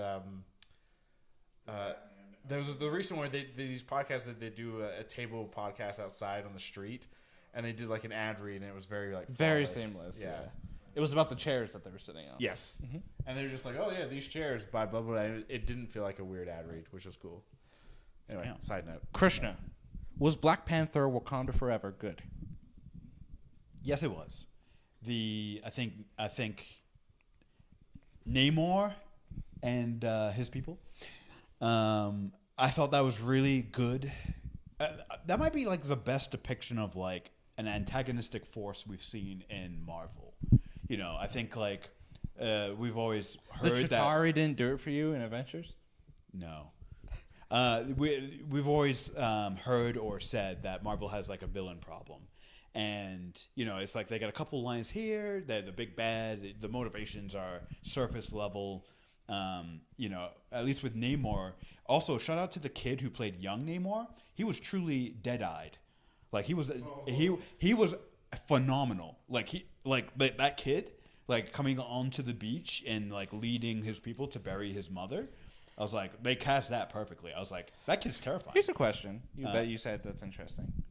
Or it's something you referenced of the MCU having a villain problem. They did. Yeah, They've gotten better. I would say, with all of the bad press that Phase 4 has taken, right, all the lumps and hits, would you say Phase 4 has the best lineup of villains across movies? Wait, who are the villains? Let's go You through have. I guess that answers it. You have the Shang-Chi's dad. Oh yeah. In Shang-Chi, in Eternals, you have Godhead. Yeah, you have. Arishem. No, the villain. No, the villain would be Secrets or whatever. No, Stark, the it's Stark's Rob boy. Stark. Rob Stark. Rob Stark's Yeah. the villain. He's He, bad. he was great. Yeah. Spider-Man, you have the Green Goblin. Yeah. Oh, damn. Okay. Willem Dafoe. Shout out. Doctor Strange, you have Wanda. pretty good villain because it was someone that it was somewhat relatable / learn to hate. She had a lot of movies. Thor, to build up Thor, to you that. had Christian Bale as Jesus. Gore. I the would say God- that he was I the think- weakest I think- in Phase 4. of Gore. villains. Gore, yeah. Ravi, Thor: Love and Thunder would have been a top Marvel movie if he had been given more screen time. Exactly, but he wasn't. more So motivation. therefore, No. he's not a good villain. That's like you're playing the what if game. Like, yeah, that His doesn't depiction work. was no. That doesn't work. He was a and great then, villain. And then Namor, He would have been a obviously, better in this villain with movie. more screen time. Sure, that's but, how good he was. But he did it. They didn't give it. They didn't give enough back and substance to him. So therefore, he's not Yes, a they good did. character. He did more in the 10 minutes of flashback for his villain origin story than any other villain in The movie starts with him, and it's arguably the best part of the movie. It's the best part of the movie. And You're it's 100% compelling. right, but that movie's also just Thor. I honestly forgot Thor: Love and Thunder happened. We're gonna get to. I mean, we can. Wait, still we're about, do it. we're about to do yeah, it. Let's do so it. let's do it. Just Let's jump into rank all of the MCU Phase 4 movies. They are starting in, and this is all in order of release: Black Widow, Shang-Chi, Eternals, Spider-Man: No Way Home, Doctor Strange: Multiverse of Madness, Thor: Love and Thunder, Black Panther: Wakanda Forever. Who wants to go first? I mean, I'll go first. And start with your best to worst. Best to worst. All right. I'm gonna go with Spider-Man: No Way Home for my best. I think it's still. I'm still gonna just put it. I'm gonna put it at the top. It was a great experience. Jesus, second. Can I put everything else second and then Black Widow's last? Like honestly, can I do that? Would you? Yeah, let me? it's your ranking. So, Do it yeah. that Wait, way. you're not putting like Black Panther above anything, or like Shang-Chi. Like, there's nothing. Everything else is all the same to you. Blended together. I mean, here's the bigger question. They Out of- all of those movies had things I loved, Well, here- and they also had all of those movies had things but that let I me- didn't. Let me help you rank them. Let me help you. Let me Yeah. And then Black Widow's the Remy- and then Black Widow's the worst. let me explain something. Easy. How many of these films have you seen more than once? I've only seen all of these movies once. Then that kind of speaks for itself. Then he's right. They're best, the rest, They're- and then the and worst. That's too easy. You gotta, you know. All right, But the fine. fact, You gotta assign some Arjun, numbers. but hold on. But the fact that he did not see any of the other ones a second time, even though they're available for free for him to watch or go see again Christian's in not a theater. second movie watcher guy though. Sure, but then that means though they Unless it's didn't. Top They Gun. didn't rank. You saw it that twice? well. That I've well. seen it 3 times. If it's Top Gun or Interstellar, I've seen Interstellar like 15 times. Yeah. Think about where It's like- Krishna I lives. watch it like 4 it times makes a year. sense. You love movies where like people are being put to their physical limits in aeronautical. Yeah, it's called compelling drama. I like that in my movies. There's a movie coming out with Jonathan Majors called Devotion, which is another flying movie. Oh yeah, no, oh god, I'm very excited And to see Glenn that. I wanna Powell's see in that, it. yeah. I was like, oh, it's Top Gun too. I'm like, no, this is very different than that. It's the prequel Very to Top yeah, Gun. it's the prequel. It's got a lot of And- racism in and it. it's I- based off real events. I will say this then. I think I'll put Spider-Man. Can I do tiers? Sure. So like Spider-Man: No Way Home is like tier 1. Tier 2, I think I would put. I feel bad for our producer writing all of this out. You don't need to Okay. write this out. I think I would. I think like tier 2 would be like. I think I would do Black Panther: Wakanda Forever, and Eternals. Tier 3, I would do Shang-Chi. Tier 4, Multiverse of Madness. I guess I am just ranking these now. Yeah, that's And ranking, then, buddy. I think I'd do Thor: Love and Thunder, and then Black Widow. I think are we all universally saying that Black Widow is the worst one? Unquestionable. No, I have a different worse, but I have. Well, there's a reasons. reason. There's a scientific There's reason. science behind. You have a physical symptom. Well, can I ask? Has anyone seen Black Widow more than once? I have. No, I saw it and I twice. never Okay. will. Okay. Arjuna, let's hear your ranking then. Okay. We'll save the best for last. Who's that? Me. Thor: Love and Thunder. That's the best for last. Okay, I would say for me, number 1, Black Panther. Number 2, Spider-Man. Number 3, Shang-Chi. Oh, okay. What are you going for 4 then? Yeah, we're going for 4 here. Now it gets difficult. You got Doctor Strange, Eternals. Well, you can't say Eternals. That's the last. Black Widow, and then Thor: Love and Thunder. So just do a tier 3. They're all lumped together. No. Like I said, so Phase 4. Why not? Phase 4 is like a big lumpy mess, It really is a big lumpy mess. which is not bad. It's entertaining. Phase 4 was so entertaining. I feel like absolutely. also Phase 4, Like I said, there are things in every movie that I loved. I also feel like Phase 4 as a whole was not for the hardcore YouTuber Marvel fan, right? Because you had things coming out like Miss Marvel, which was not... Miss Marvel is not for like you and I. At the end of the day, it was not made... We loved it, though. We loved it, which is great, but we are not the target audience, and that's okay. I think and there's we a are. lot of Marvel We're aging content. out of the target audience. Yeah, which is fine. I'm fine with that. We need to see growth. We need to see different things. We also need to ourselves find things that are not the Marvel? same thing. Yeah. No, I'm not saying we don't need to find Marvel. It's just Phase 4 is the most accessible, I think. Is it time for To a us to variety of graduate people. into DC? Yeah, we're old enough now for DC stuff. I would say for me, 4 would be Thor: Love and Thunder. Right. Would be Thor, yes. Would be 4. Yeah. Oh. Gotcha. Then that Thor then would I'll be go I'll go Black Widow, Okay. Doctor Strange, Whoa. and then Eternals. Okay. Wow, that is a Okay. list. How are you putting Black Widow above... well, no. Wait, what did you put under it? Doctor Strange and Eternals. Oh, interesting. Well, okay, so again, we've brought this up multiple times. Arjuna, I mean, it makes sense that Eternals will be the worst one for Arjuna's because the movie have an killed him excuse. almost twice. Yeah. Kinda. Twice, yeah. I have to. Yeah. So I would be going against myself if I did. Really? Yeah. Really? Actually, yeah. you get a migraine right now if you put it any higher than last. We should totally watch it and see if it happens. If I take the migraine out, it probably wouldn't be last.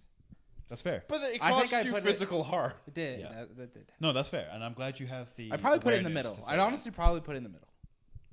I respect you for that. Yeah, I respect that. Yeah. So so I'll preface this. I have not seen. The only movie that I've seen more than once was Spider-Man: No Way Home. I saw it twice. Oh, I did see that twice. Black Panther: Wakanda Forever. I'm definitely gonna see a second time. Obviously, like we're out here. Lauren's not here and she didn't see it with us. Just like Sahara didn't see it with us. Usually, when I see a movie myself and Lauren doesn't see it, we just won't see the film because she's not big into movies and whatever. I will definitely make her go see this because I think Black Panther is just that good, Right. and it gives you such a great emotional ride or whatever. And because of that, obviously Black Panther is number 1. Spider-Man: No Way Home, again, another emotional gut punch. It made me sit there and think, and I hate that. Feel stuff. Thinking and feeling is stupid. And that's why they're your top. They're your top. That's ones. why they're my top 2 I hate it. films. And that's why I love I it. hate it. Fucking hate it. And then I think Shang-Chi definitely 3rd because it was even though it was like on the surface it was a typical action Marvel movie, it was different enough. It explored something that I'm not familiar with, which was nice. It was a nice kind of, it was. And also, the villain being his father and everything was something different. He was really good. And he was really, really good. Really. So that makes it 3rd. And then kind of after that, movies happened. Things happened. We got an interesting question here again from Low Life. Quick question, all of you. Name what you would consider a perfect movie. Does not have to be your favorite movie, but what would you consider a perfect? The Prestige. Interstellar. Nothing. Wait, so we got some Nolan stuff in here, and then an M. Night Shyamalan movie. Shyamalan and Ding Dong. Interesting. Okay. Well, yeah. And I always say I'll add another science movie is to that, perfect too. because I had to explore it so many times for various film classes and really break down why does the script work? Why does the cinematography Science? work? Yeah, because I picked it because it was like my main I got you. thesis, if you will, because it does work on so many levels. I'll add one more movie to that. It's another Ryan Coogler movie, Creed. Creed to me is what again. It's not. I don't. It is one of my favorites, but I just think it's also like a very perfect movie. Right. That I just enjoy immensely. I mean, I love Creed. God. Our producer says something really dumb. Producer said Tenant. He said Tenant. It's controversial. Not Tenant. It's not Tenant. It's Tenet. Tenet. That's what I said. Someone said Tenant. I said Tenant. David Tennant, the David movie. Tennant, the movie. It's Tenet. That's a perfect movie. I would watch a movie about David Tennant being a Did tenant you guys ever in an see apartment. being John Malkovich? Yes. It's the strangest movie I've ever seen. I Oh, hate it too. I hate it. because I didn't get it, and it was like trying too hard. Had never been high when I saw that movie, but having You were high? No, but now having been high before, that is the closest experience of not ingesting drugs of getting to highness. Is got it. watching You've being never John been Malkovich. high? No, No, but when I saw that movie, I had never been I was high. gonna say I've before. seen you high. And now I have been high. That movie stimulates being high. Yeah, Pretty well. Arjuna says Makes sense. Watching that movie is like being high without Also a having Scanner to ingest Darkly. drugs. Oh fuck that movie. That movie was stupid. But it made me feel weird. Because your eyes were crossed. My eyes by the end. hurt. You're like, Yeah, Ah! I'm surprised that movie didn't give you a migraine. It would today. agreed. For reals. Also, Eternals. Matrix might be a perfect movie. The first one. Yeah, The first Matrix? Matrix might Yeah. be a perfect First movie. Matrix. Is, Yeah. Oh my god, the fourth Matrix movie might be the most imperfect Guys, movie I've ever seen. Batman vs Superman. Perfect movie. For me to poop on. And on that note, I'm going to close the damn podcast out because whenever one of us says something insane, we know that's the end. Time for us to really. go. And with that, that's going to do it for us here on Was It Good. Thank you for, tuning in, listening. As always, you can find our podcast in full on our YouTube channel, youtube.com/wasitgood. Follow us on Twitter at wasitgood. We're verified because we're idiots and we paid Elon. Actually, no, I paid Elon. I'm getting sidetracked here. Also, follow us on TikTok and Instagram at wasitgoodpod. Our next pod will be next week. No idea what it is because somebody didn't put it in here. Well, so we haven't decided. It's going to potentially be a What's the movie. mystery? It could be Devotion. It could be Barbarian. It could be that BJ Novak movie Vengeance. you're obsessed with. Vengeance. Yeah, but you have to tune in to find out. You got to tune in and find out. You got to tune in to find And out. finally, also check our website out, wasitgood.info. Beyond that, goodbye. Get out of my. Well, we're not actually going goodbye. We're just going goodbye. You said goodbye for the pod. We're still live. Oh. Did you cut us off completely? Oh, that's funny. Let's see. Any questions here? So I think we got actually the questions, but some comments here. Surreal to see the three of them in one room. I suspect is deep faked. And then someone said green screen probably. Lovely.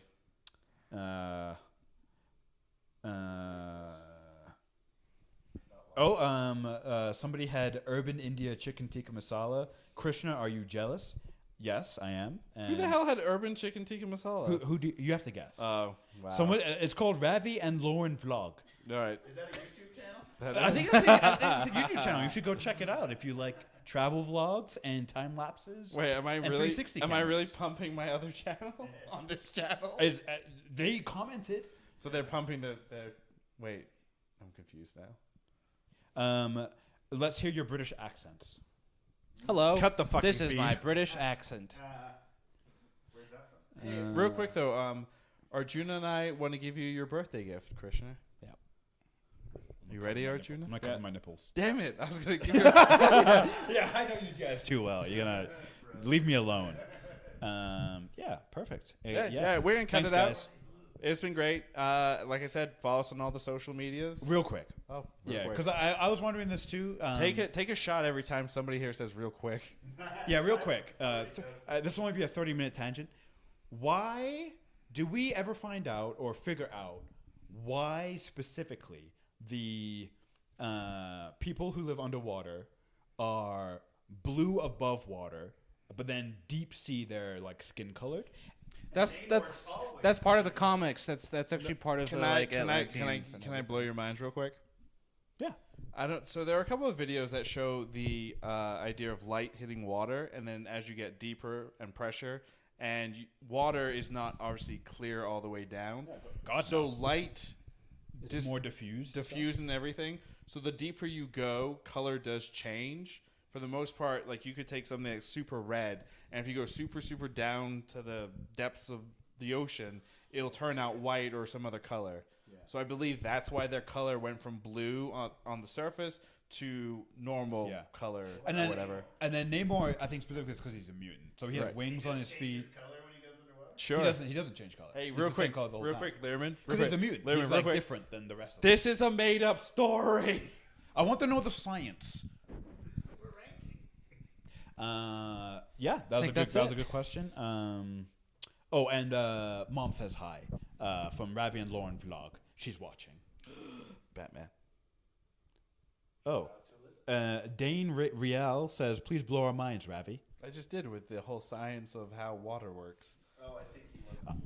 Is this a sequel to Avatar: Way of the Water, or a prequel, or an in-between quel? I have a question. Do you think James Cameron has watched Avatar: The Last Airbender? I don't think he watches other people's movies. That's why, and that really annoys me. I'm like, James Cameron only watches the Titanic and Avatar, and sometimes Terminator. And Terminator 2 might be a perfect movie. Oh, that's another good Cut answer. the feed. Cut the fucking Terminator feed. 2? Be done. We're out. Get out of here. Terminator 2 is so good. What is wrong?